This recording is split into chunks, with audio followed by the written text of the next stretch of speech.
the Ruger AR556. It was jamming last outing bad with steel. This is brass.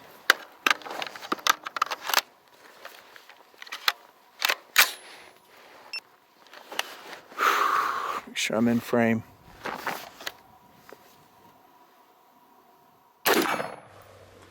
Now, to some viewers, it may be a little confusing how from a single manufacturer, I'll review one of their guns quite positively and another quite negatively. And maybe in their minds it's confusing. It shouldn't be.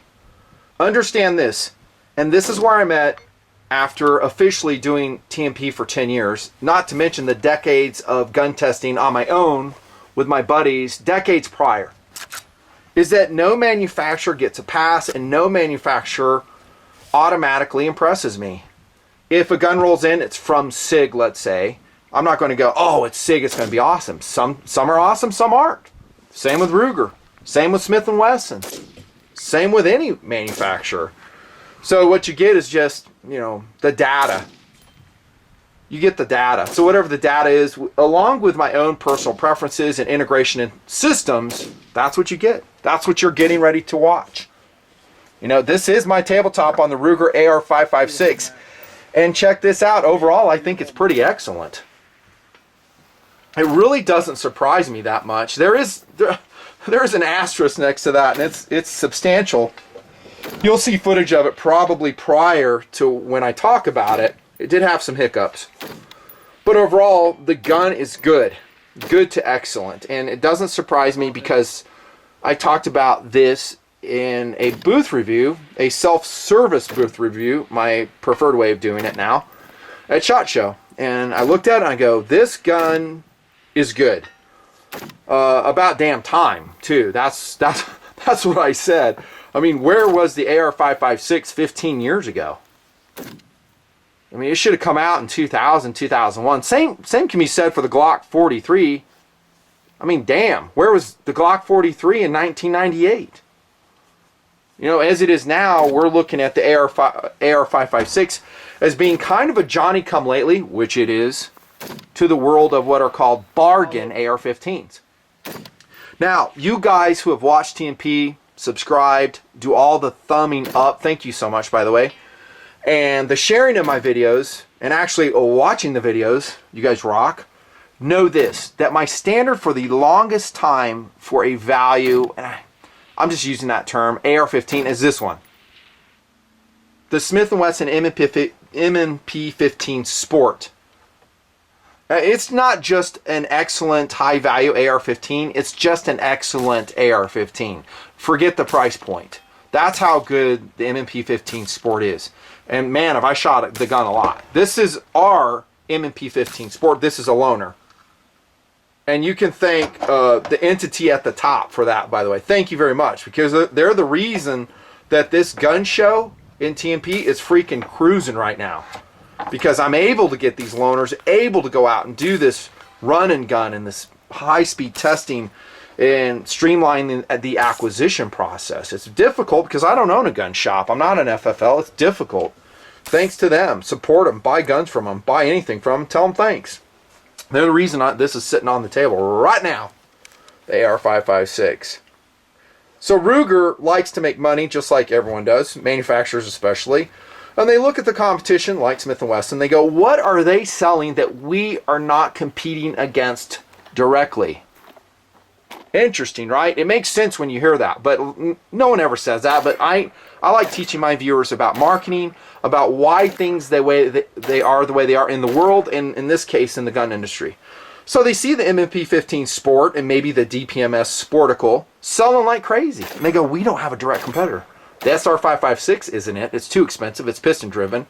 I think the sales on that waned a long time ago. I see SR556 sitting on the shelves used, and they'll be there 6 months when I come back. No one's buying those. So Ruger goes, we need to have an answer. Boom. They come up with a very simple formula. A basic, high-quality, direct gas impingement AR-15, the AR-556, and good on them. Good on them. Now, Ruger's in the market. And like I said at the SHOT Show booth review, I think This gun is going to sell like crazy. I just reviewed the Ruger American pistol, and I don't like that pistol. Speaking of duds from Ruger, I think it is a committee pistol, designed by committee, not without a single vision. It's trying to be all things to all people. Too heavy, doesn't break any new ground according to me. It's dumb looking, says me. I don't think it's going to sell that well. It's going to taper off and just sit around on the shelves forever. Not this gun.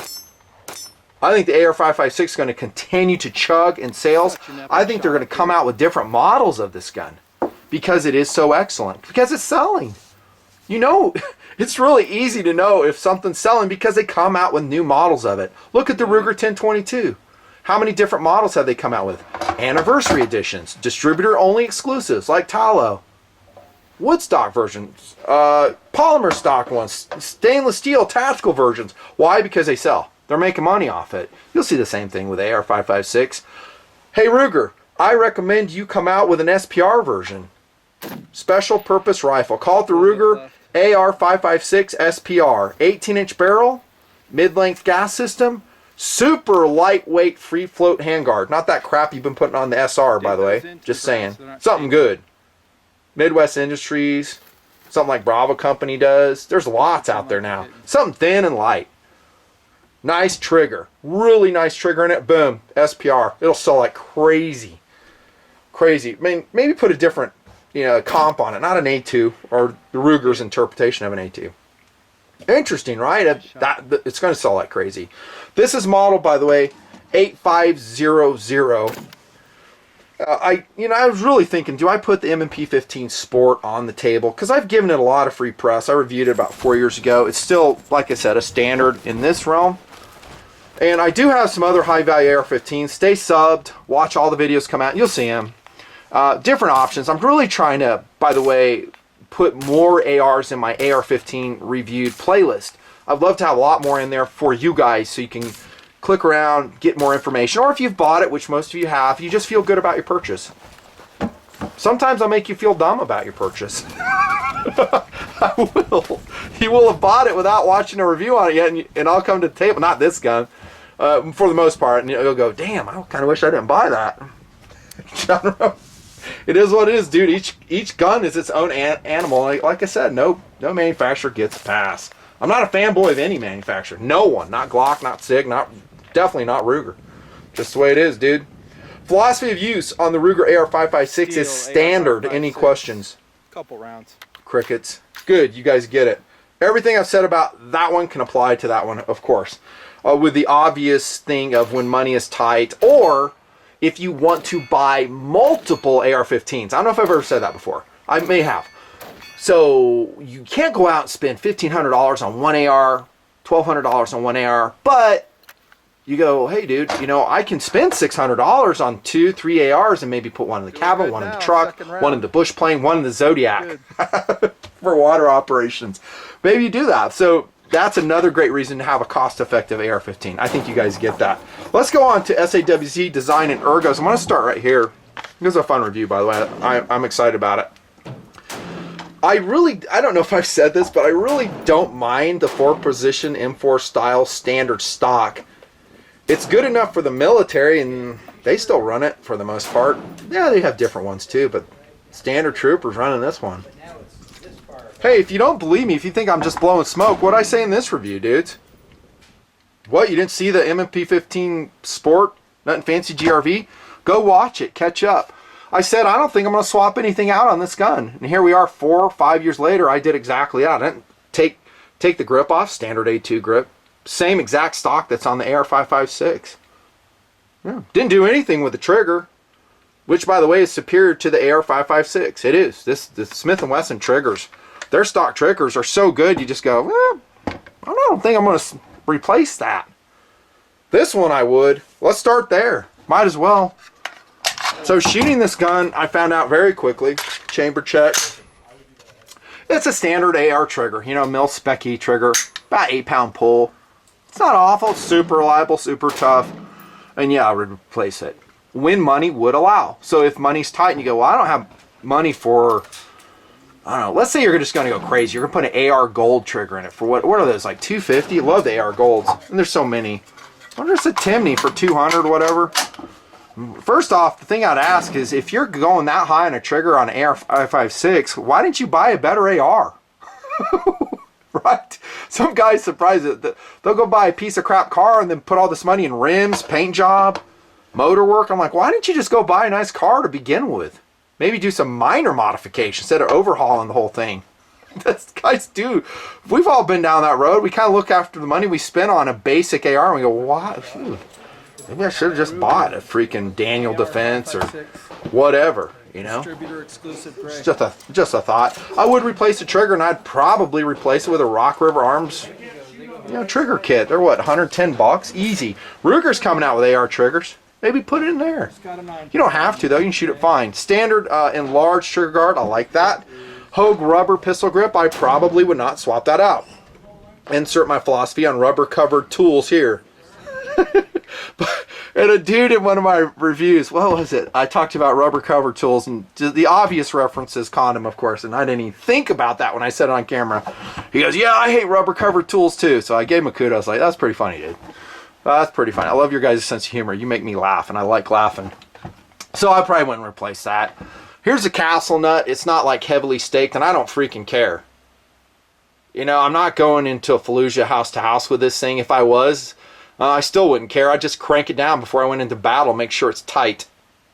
The reason I say that is what I said before, is you might want to take it off. Maybe you want to replace the buffer tube. Maybe you want to put a sling end plate on there, which it obviously doesn't have, or whatever other maintenance. So I don't know if I necessarily agree with having a castle nut permanently staked. Enough said. Talked about the stock here. You know what it is. I think it's a commercial spec tube, but I could be off. Mil spec's going to have a little bit thicker wall diameter, a little bit stronger. I think most of us prefer that when we can get it. A standard AR-15 forged lower and upper. I think it's wearing a Cero forge marking here, if I can remember correctly. I usually don't. And we do have a dust cover here, and we don't have one on the MP15 Sport, which is in the background. Here's my philosophy on dust covers. I don't really care. It's breaking ranks once again with the freaking internet. Oh, you gotta have a dust cover. Why? We're shooting M1 Grands, Mini 14s, AKs. They're completely open. Well, not all of those. I mean, the AK isn't, but the Grand type action is, and they work great. Enough said. That, you know, I don't mind that it's on there, but I wouldn't say, oh, I'm buying, you know, the AR556 because it has a dust cover. That one doesn't. Again, are you doing house to house in Fallujah? No, it's going to be sitting under your bed in the double wide. Maybe the single wide. Hey, I'm just saying, that's just the truth. Think about it. Do you need it? Probably not. Let's crack it open super quick. The AR556 by Ruger. And dudes, here's my take overall on the gun. When I look at it, mostly when I shoot it, we do have a problem we're going to discuss, and it will be shared honestly, as always. But when I take it apart, I go, this gun is well built. There's not too many shortcuts made in it. Good job, Ruger. Yeah, they waited 10 years too long to come out with a direct gas impingement AR, but when it comes out, it's pretty good. The bolt is 9310 steel. I guess that's pretty good. I do care if that's staked, your gas key. I think the quality of materials is excellent, and no, it doesn't have mil spec testing on it. Remember the price point, $600, $650. If anybody comments on it, I hate it when I see in comments, guys who expect to get everything for a low price point or an unrealistic price point. It's like, man, you need to go out in the business world and understand what things cost. They think they can get everything for free. Why want MPI inspected, you know, bolt? Cool. Oh, one of my alarms going off. Well, I'm saying, cool. You know, pay the money if that's what you want. I'm just saying. So, nice job in there. M4 feed ramps in the AR556. Let's check the upper to lower receiver fit. If I remember right, it's pretty good. A little bit of wiggle. It could probably use an AccuEdge. But you'll see from accuracy, it's pretty damn accurate. Standard pick rail on the top. Here's your charging handle. It's standard, which we'd expect on a value price point. I love this, by the way. The plastic Delta ring is a proprietary thing, and it screws on and off. That is so cool.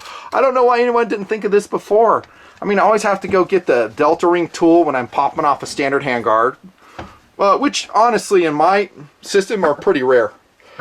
Extremely rare, actually. Most do have free float. We'll talk a little bit about that here in just a second. Like in the background, that MP15 Sport. That's a short handguard. Left that one on. But check this out. I'm muting my phone. We do this. Pull it up. Done. Access to the barrel. And look at the barrel profile. Wonder where they got the idea of that.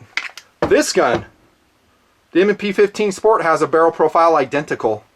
This is a carbine gas system, just like the MP15 Sport and a lot of other value 15s, AR-15s. Not a bad thing. I mean, I do prefer mid-length or rifle system whenever I can get it. I've said that a bazillion times. I think most of us do. It's just smoother shooting. Less, you know, heat into the bolt area. Longer, I don't know, it's just smoother. I just like it.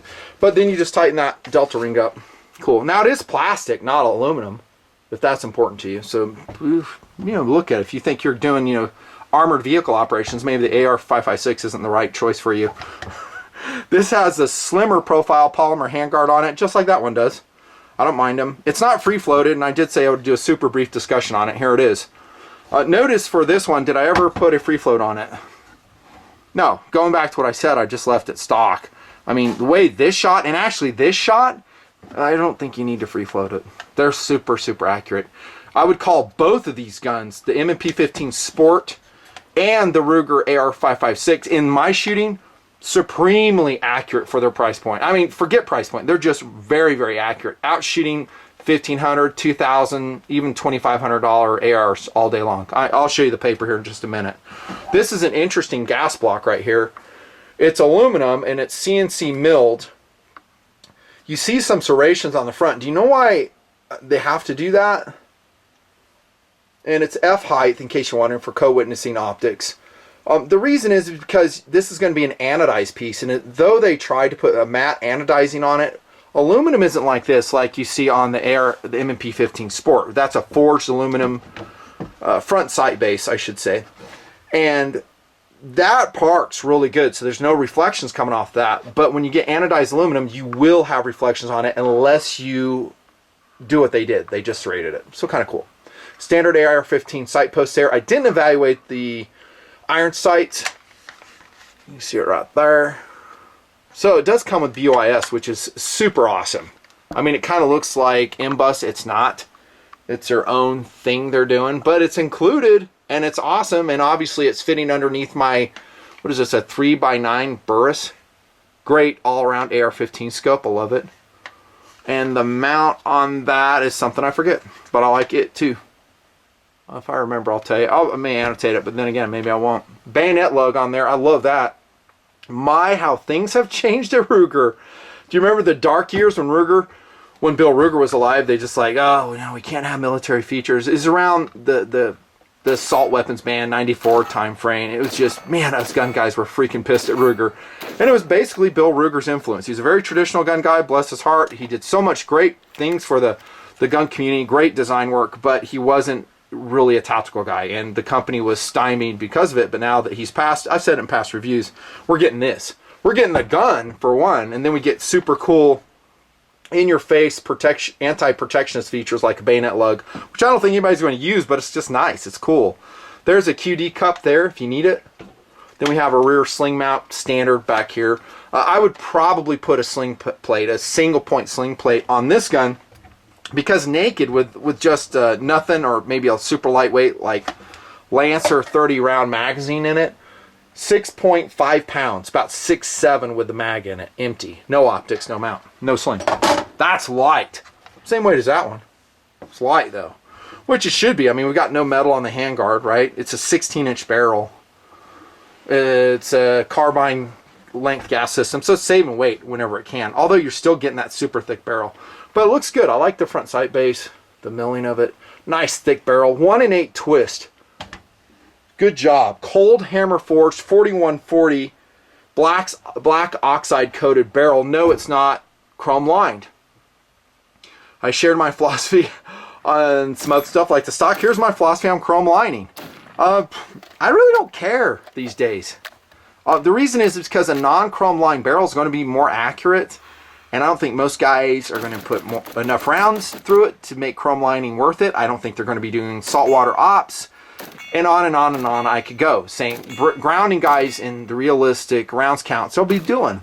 I think the advantage of chrome lining, like I've said before, and everyone knows this, is cleaning. It's easier to clean.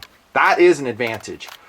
I don't see a lot of guys, including myself, shooting any corrosive 223 556, so you don't need it for that. Good. There are, in the bolt carrier group, you do have some chroming going on. I forgot to show you that.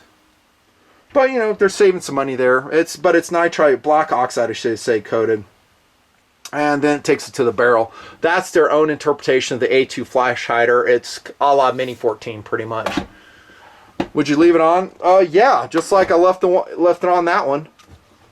You know, I don't, like I said, I was kind of kidding around. I don't screw up the value formula. I just don't. I have other guns that I can tweak and soup up. All my AR builds are that way. You know, I do SPR, super high-end builds. That's what those guns are for. I'll do a super high-end upper with a lightweight BCM barrel on it. Go watch my best AR-15 build in the world series. Like that. Yeah, by the way, that rear BOIS is their own name. I forgot to mention it. It's the Rapid Deploy. Rapid Deploy. There you go. So that's pretty much it right there. The standard AR-15. Let's look at something very exciting. And that is the accuracy of this gun.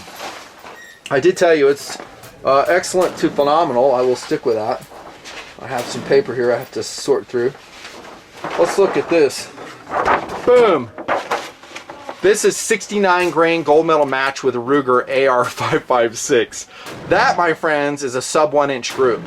There's TAC A, very good ammunition, 77 grain, coming in about 1.5 inches, not super impressive. PMC 55 here. I'm saying excellent here because anything that shoots at PMC, which is not super consistent, is doing well. Look at Winchester White Box. 3 shots, sub MOA. 4 shots, that's 2 shots in the top, sub MOA. American Eagle, 55 grain, grouping very nicely. TAC A 55, kind of some horizontal strinking. Look at that group at TAC A. TacticalAmmunition.com, 55 grain. Dude, that's awesome. Wolf. Yeah, I mean, shooting Wolf that good? Yeah, in case you're wondering, the accuracy is about the same as the MP15 Sport. What you just saw is exactly how the MP15 Sport does. Remember I said about the quality levels? The quality levels are really apparent in the barrel. So if it's shooting accurately, that means they put on a good barrel. It's rifled correctly. It's made of good materials. They didn't rush the process. Both of these high-value ARs have that. There's others that I'm going to review that don't have it. That when I bring them to table, you'll see them shooting about 3 MOA, which to me is unexciting and annoying. To be totally honest, it pisses me off. Yeah, but it's a high-value AR. I get it, but I still hate it. Because of these guns. I mean, you hear you're spending $600 on either one of these guns, and you're getting MOA accuracy. I mean, isn't that a standard setter? It is. This MP15 Sport in the background has 5R rifling. They since discontinued that. Any early adopter of the MP15 Sport had that with a melanite coating. Well, they don't call it melanite, but it's melanite coated. So, which is smoother, thinner than chrome lining, not affecting accuracy. That's another reason I'm never selling that gun. So, both barrels are outstanding. That takes us to firepower. Standard. Any questions? I didn't think so. Track record. Oh, no. Okay, so here's the deal. I take it to the range. It had 3 outings. This gun did. And thank heavens I did a 3rd outing. Because if I had done the review after the 2nd desert outing off the KTM 1190, I was pretty pissed, to be honest. I was very disappointed because in shooting steel, it turned into a single shot, if I remember right. I was shocked. I was astonished. I was like, what is going on? This is a direct gas impingement gun. There's no piston system. The chamber sizing should be just fine. And here it is having all kinds of problems. And I think it ended with a stuck case in the chamber, the AR556. Wah, wah. For your reference, the MP15 Sport never had such a problem. It shot all kinds of steel. I probably put 500 rounds of steel through this exact gun. Probably another 300 rounds, at least in initial testing, a lot more after in brass, and it did fine. No jams. So I guess in terms of absolute reliability, MP15 Sport wins. There you go. Truth dart. It is. So here's the deal. I came back and I was like, I had to discontinue the test. It was near dusk when it was having all its issues. Didn't have any problems at the range, but here we go again with the curse of the TMP desert, right? I go, it's got to be something. So I go back, I took it apart, cleaned it, and I lubed the freak out of it, which you saw when I took the bolt out, right? Yeah, and once I took it out again, guess what? Right. 100%. Didn't have any problems. I shot a little bit of steel. Didn't have too much with me on that outing. Did fine. Shot all the brass. It was 100%. So take it for what it is. Track record was not great out of the box. You do have to run it wet. You can kind of say that for other ARs, but here's the deal. A lot of them I don't. I just bring them out of the box like this one. I never lubed up the MP15 Sport and go, oh, it's a DI gun. I really need to make it wet. I didn't do it. I just ran and shot it, and it was 100%. But that being said, I really don't, and I'm going to kind of give it a pass because when I brought it out, it was dry. And then when I lubed it, it was great. It is kind of a nagging concern in the back of my mind, to be totally fair with you guys. It is. And it should, I don't know if it should be with you, but I'm sharing the data. Run it wet. You probably won't have a problem. I think any tactical carbine, I don't care what it is, should run steel 100%. For the reasons I've talked about a bazillion times. Field strip we did. Accessories. Talked about the trigger, and that's all I do. Other than put a scope on it. Even that you don't have to. Just run the irons. Super lightweight. Here's an interesting question is, hey, would you buy a Mini 14 or the Ruger AR556 Nut and Fancy? I'd buy this all day long. There's the truth. All day long. For a lot of reasons. It's a lot more accurate than the Mini 14. It's lighter than the Mini 14. It's much more adaptable and modern than the Mini 14. I love minis. I've always loved minis. But they are kind of stuck in the 1970s. I mean, we can't put all that stuff on there. They're not user adaptable. You can change anything you want on your AR556 whenever you want. You don't like the stock, change it. Pistol grip, change it. All the stuff, you get it. Handguard, change it. Just if and when you want to do it. I recommend you just run it as is. Get a super cool distributor only exclusive if you can. Gunny's has them, at least when I'm doing this video. Order them quick. They're probably few. Get an OD1 gray one. You won't want to change it anyhow. All the other accessory discussions apply. I'm wrapping it up. Value options. Well, the good news is there's lots. I've been talking the whole time about the MP15 Sport, which is still a standard setter.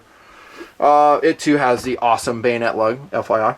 Love it. And this is the Vortex red dot on it, strike fire, whose caps now suddenly don't want to close and stay closed. So there you go. There's a little data point for you. So over the years, it's worked out. And now they will not close. It's red or green user selectable. It's good high value sight, not ultimately light.